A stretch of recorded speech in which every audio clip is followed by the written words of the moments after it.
Yo mga katropa! Ito po ano na! Dito na tayo sa panahon na wala rin nakakaalam ng salitang po at upo.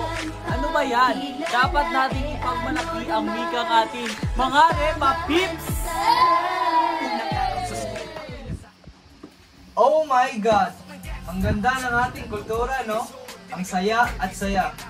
Oo nga, Erpat. Dapat natin itong ingatan at pahalagahan para sa ating mga anak.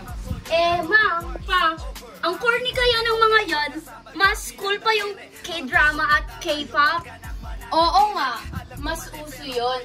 Nakaka-love yung mga opa. Alam mga anak, huwag namang ganyan. Mas maganda pa rin ang ating wika at kultura, mayaman sa kasaysayan at tradisyon.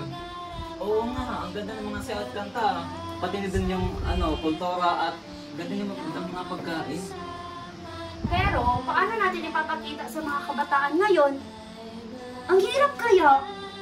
Oo nga, parang ang boring, wala silang pakialam.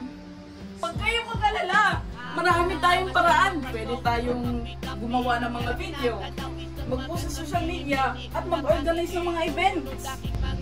Kaya natin to para sa kinabukasan ng ating bayan. Sama-sama tayong kikilos at ipapakita natin sa mundo ang ganda ng ating wika at kultura. Sige po, tutulong pa ako. Gagawa pa ako ng mga cute na videos. Oo, mag-post din po ako sa TikTok. At ako naman bahala yung sa mga events. Magiging super saya yun. Mabuhay ang wikang Pilipino!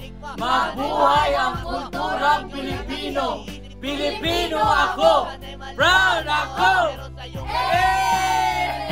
Ako magmamahal sa'yo ng tunay, nakakapagpabagabag, kumakalabukab sa damdamin.